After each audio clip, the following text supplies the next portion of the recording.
namanya apa Pak? Rem ya? Remnya dilepas. Nah, Di jalannya. karena dia kalau misalnya dilepas rem juga sudah maju Pak. Rem tangan udah rilis.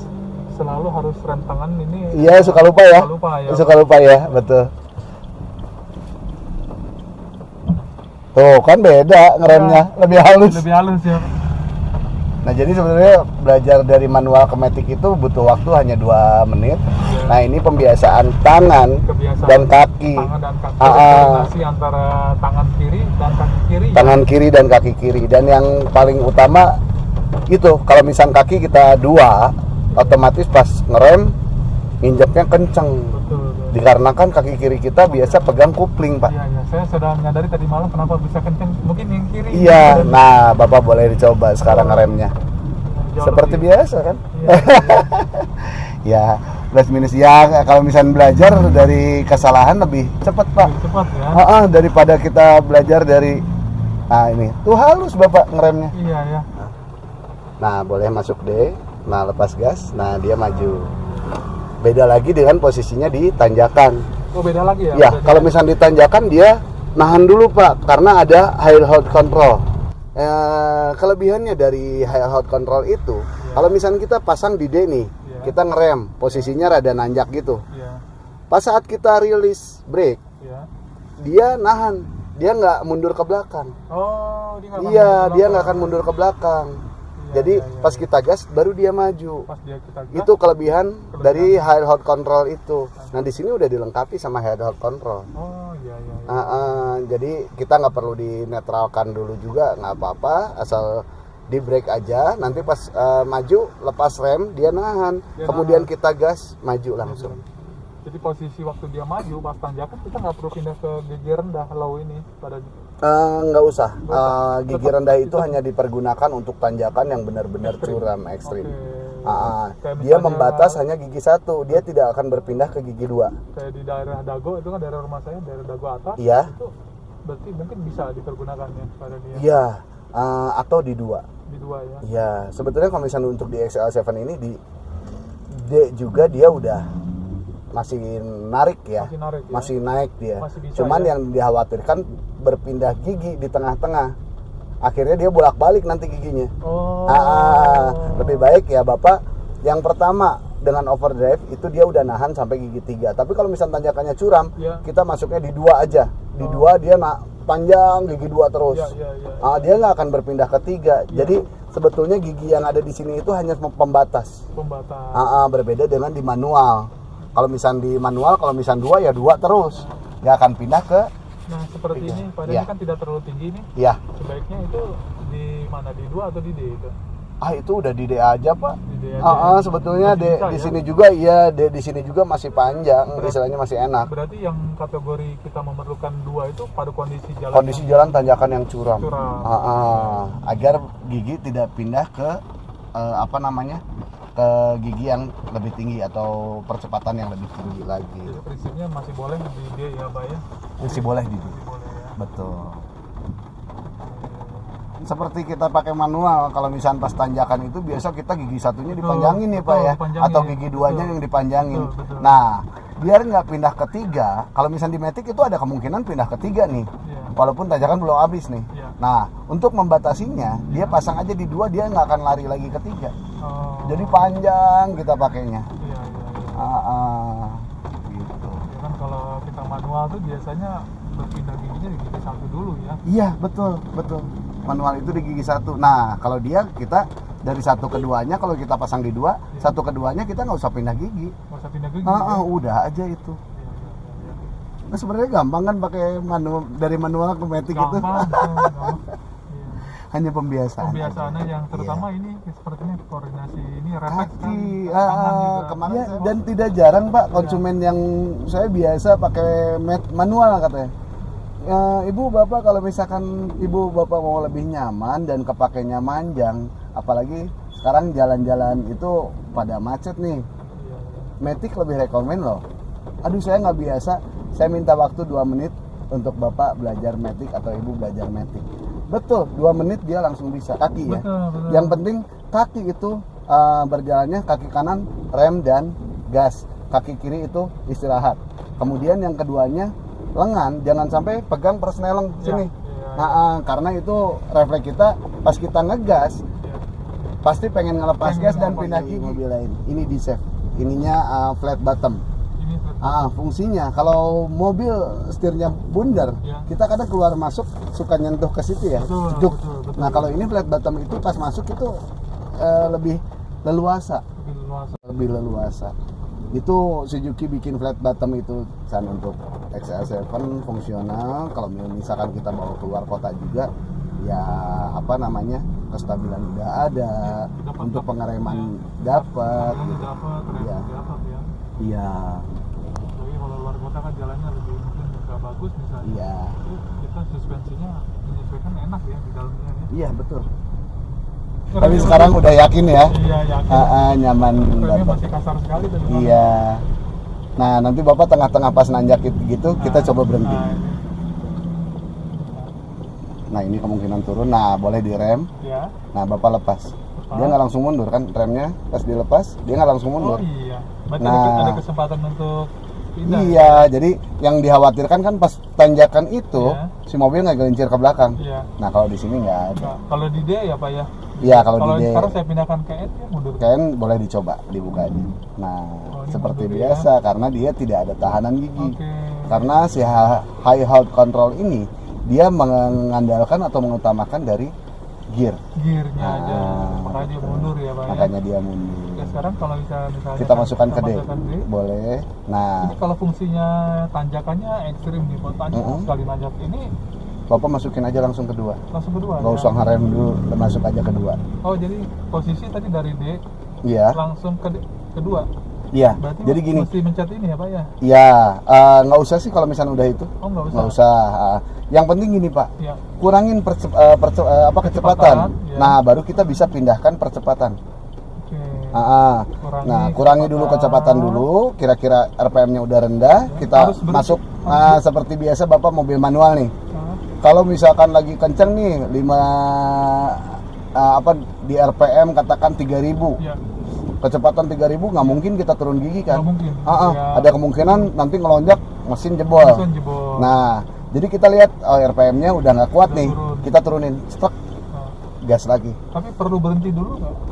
Nggak perlu. Yang penting RPM-nya tepat. Oh, jadi dari saya posisi di D untuk pindah ke 2 nggak hanya perlu mengurangi kecepatan saja. Kurangi kecepatan. Sampai di mana batasnya? Batasnya 1000 RPM itu posisi ideal pak. Oh. Jadi kita 1000 atau naik sedikit itu kita pindah turun. Gitu. Itu lebih aman ya. Jadi kalau misalnya kalau di atas 2000 kita pindah gigi, wah takutnya rontok. Ini RPM ya pak ya? Iya. Berarti posisinya harus di ini. RPM katakan di 1000 nih. Iya. Atau 1100, 1200 kita boleh turun gigi. Okay. Tapi kalau misalnya di RPM 2000 di mana kita turun gigi ada kemungkinan di 3000 nih pak. Oh. Betul ya? Jadi gitu. kita boleh menentukan pada saat posisi sudah di 1200 atau iya 1300. Tanpa perlu berhenti ya. Tanpa perlu berhenti, kurangi aja percepatan kita di sini. Masuk di 2 berarti. Masuk ke 2. Kalau gitu. Yang lowering untuk posisi yang jadi ini pak untuk basicnya si kendaraan ini tuh dia 4 percepatan. 1 2 3 4. Ya. Nah, kalau misalnya kita langsung ke 2 kayaknya turun. Turun. Nah, kita pakai overdrive aja. Itu turun ke 3. Iya. Nah, jadi 4-nya itu di drive, dia 1 2 3 4. Nah, 4 di D ya. D itu sampai gigi 4 dia jalan terus. Kalau misalnya sampai di overdrive-nya di off kan, itu dia sampai gigi 3. 1 2 3, nggak akan naik ke 4. Nah, terkadang kita pakai overdrive lebih boros. Iya, karena dia nggak sampai gigi 4. Oh, jadi ini hidup lah ya kalau kita tekan ininya overdrive-nya gitu ya. Dia langsung overdrive off ya. Iya, jadi dia nggak akan sampai ke gigi 4. Jadi membatas di gigi 3. Kalau misalkan kita di 2, itu dia langsung membatas sampai gigi 2. Nah, kalau misalkan kita dari drive kita mundurin ke 2, itu dikhawatirkan rontok. Overdrive dulu yang kita pakai. Overdrive kita udah pakai, baru pindah ke 2. Kalau misalnya kita rasa masih kurang nih. Ya, turunin lagi ke 2, batas aja sampai 2. Begitu. Jadi transmisi yang ada di sini itu hanya pembatas. Jadi kalau kondisinya sudah nggak ada sinyalnya, ini ya dalam keadaan sinyal ini ya. Ya, ini overdrive off itu dia off sampai ke 3, dia tidak bisa sampai ke 4. Tadi waktu kita jalan tadi, iya, nggak hidup ya Pak ya? Nggak hidup. Ya? Nah ini dipergunakan kalau misalnya kita mau nyusul ya nyalip mobil depan kendaraan. Iya, itu kita turunin gigi kan seperti di manual. Kita turunin gigi dulu kan, tak baru gas net. Nah udah itu balikin lagi, ini matiin lagi. 4. Jadi dia masuk ke 4. Nggak boleh ini selalu hidup. Jangan, kalau misalnya selalu hidup, dia pasti membatas sampai gigi 3. Borosnya luar biasa. Tadi malam saya baca sampai hit ya, overheating ya mesinnya. Ada kemungkinan. Bisa ya. Kalau kita lagi kencang luar kota nih, kita gigi 3 Betul, tapi dihajar sampai 120 gitu kan. Ya. Ada kemungkinan overheat dikarenakan putaran mesin pasti di RPM tinggi. Kemudian boros ya. Pasti. Betul. Betul. Jadi disarankan ini tidak boleh selalu sering digunakan ya, berarti ya. Tidak boleh hanya kondisi tertentu. Ini harus posisinya on. Jadi tidak ada indikator. Nah di sini yang ini, ini tidak boleh off. Jadi ini harus mati. Nah gitu. Pokoknya ini gambar ini harus hilang dulu ya. Iya betul. Jangan ada indikator over ya. OD off gitu. Kemudian dia juga, walaupun misalnya Bapak lagi di jalan nih, Bapak nggak pakai overdrive, Bapak kick down aja, dia udah turun gigi sendiri Pak. Di kick down aja udah turun gigi sendiri. Ya karena balik lagi, transmisi XL7 itu torque converter, bukan CVT. Jadi kalau misalnya di kick down dia langsung turun sendiri. Iya, Bapak tinggal gas. Nah itu, jadi nggak usah pakai tombol apa-apa lagi, bener-bener tangan bebas aja, gitu. Tapi ya ini jadi fungsi ini hanya fungsi tuas persneling ini hanya di tanjakan aja. Sedangkan kalau misalnya nyusul Bapak nggak menggunakan tuas ini juga nggak apa-apa, kick down aja. Nah tapi ada plus minus. Kalau misalnya kita kick down itu larinya ke bensin Pak. Karena gini, semakin dalam kita nginjak gas, semakin banyak bensin yang dikeluarkan. Karena throttle ini atau pedal gas ini, dia memberikan isyarat ke ECU untuk gas dibuka segini, bensin seberapa banyak yang harus disuplai. Semakin dalam, semakin banyak bensin yang dikeluarkan. Jadi perintahnya dari throttle itu, begitu. Tapi karena kita juga kan nginjak gas juga kan nggak akan terlalu lama juga kan, pasti udah cukup kecepatan tarik lagi. Gitu. Jadi nggak seberapa banyak pengaruhnya. Kalau misal ini sedikit lebih irit, ya. Sedangkan kalau misal si throttle kickdown itu sedikit lebih boros, tapi tidak mengurangi performance juga. Jadi dua opsi. Gitu. Ini sekarang posisi di N netral. Di D boleh coba lepas. Nah, di D. Ini posisi D, sudah D. Ya? Nah, kita lihatnya indikator di sini aja, Pak. Biar Biar Bapak nggak bingung. Belum terbiasa. Di monitoring ya. Nah, walaupun gini posisi nanjak, kalau misalnya kita lepas gas ada mundur juga. Nah, gitu kan. Tapi kalau misalnya kita di D dulu, pas di lampu merah, pas posisinya tanjakan, kita di D, tahan aja di D, pas kita lepas dia nggak mundur dulu, dia langsung lari. Tapi D ya Pak ya, D iya, mundur ya? Iya, karena kita tadi sudah netralkan. Terus ya lepas ya? Coba dilepas. Ini nggak mundur ya? Nggak mundur, iya. Tinggal digas. Jadi kita nggak perlu melihat sudah di mana posisi. Iya, tinggal indikator aja, cluster meter. Ada beberapa pelajaran ini. Iya. Untuk kita mau berhenti, jadi jangan langsung kita lepas rem. Remnya tahan dulu, ini masukin ke parking. Ya, jadi tuas masuk ke parking. Setelah tuas masuk ke parking, ini tarik Pak. Baru lepas rem tangan. Urutannya ini belakangan. Itu belakangan. Karena gini, untuk menghindari mobil bertumpuk ke gear parking. Yang saya ceritain kemarin itu, kalau misalnya pas masuk gigi D, itu susah. Ada bunyi grek dulu gitu. Nah itu menghindari itu, sehingga gigi parkir tidak rusak. Nah jadi perawatannya sampai ke situnya Pak. Jadi pertama kita harus pasang rem itu. Remnya masih diinjak. Rem injak, ini masuk ke parking. Ini dulu ya. Masuk ke parking. Oke. Bapak tarik tuas handbrake.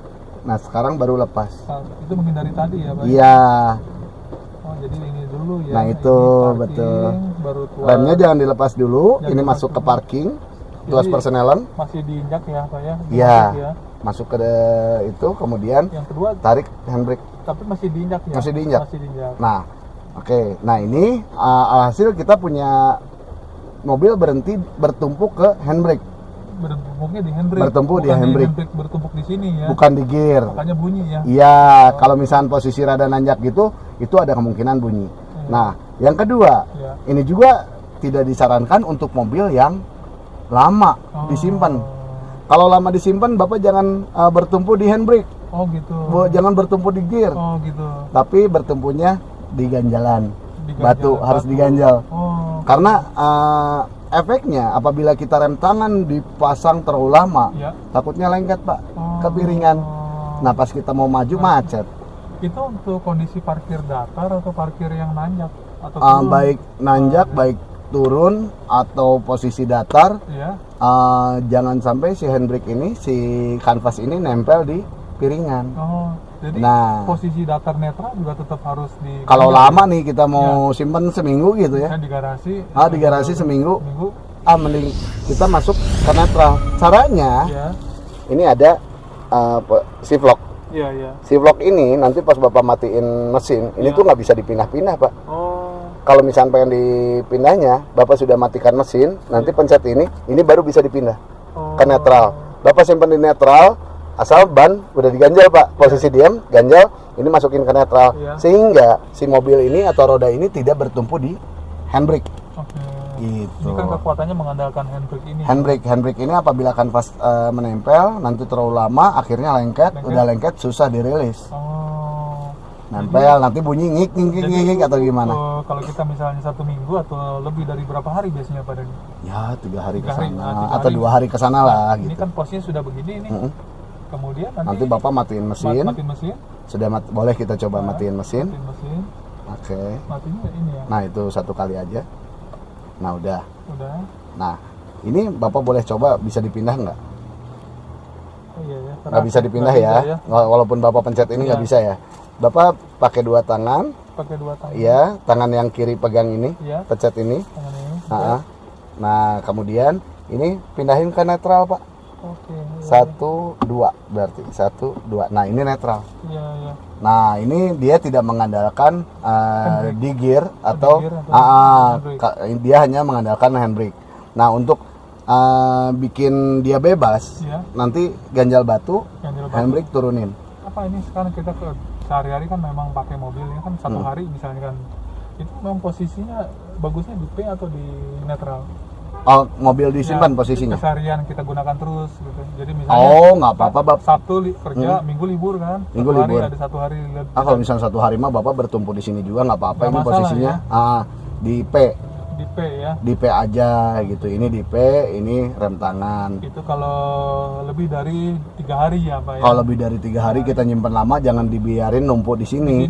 Ya, sebaiknya di netral sini kita ganjel batu ya. Iya betul. Tadi ini Pak ya nah ini bisa kita masukin ke P lagi. Nah begitu. Tapi setelah P kita nggak bisa pencet lagi. Harus pencet shift lock lagi. Iya betul. Aduh penjelasannya nih bagus sekali. Jadi ngerti, paham betul. Paham iya. Kemarin udah lihat nggak ngerti baca di ngerti. Kalau ini langsung ngerti nih. Iya. Nah seperti itu. Jadi untuk perawatan mobil matic juga nggak asal ya. Ada lagi pada nih yang itunya tipsnya. Selain tadi memarkir mobil sehari 2 hari, ada lagi nggak yang lain? Kalau untuk matic sendiri, perawatan matic sendiri hanya itu aja. Jadi pas kita mau simpan mobil, yang paling utama itu rem dulu, kemudian tarik rem tangan, handbrake, kemudian posisi ini transmisi di P. Itu lebih aman sehingga si roda mobil itu tidak bertumpu di gear parking. Yang kalau misalnya bertumpu di gear parking, nanti pas kita mau pindah gigi pasti susah bunyi. Ada jegrek wah itu bahaya. Sayang gear parkingnya nanti rusak. Karena udah keburu bertumpu di gear parking. Gitu. Jadi rem jangan dulu dilepas, rem tangan ini masuk parking. Itu paling benar. Tapi kalau lebih dari 3 hari atau lebih, yang pakai yang N tadi dengan ini ya. Iya betul. Tapi diganjel batu ya. Ganjel batu. Iya. Tapi nggak apa-apa ya, depan belakang sama aja ya. Sama aja. Sama aja nggak masalah. Betul.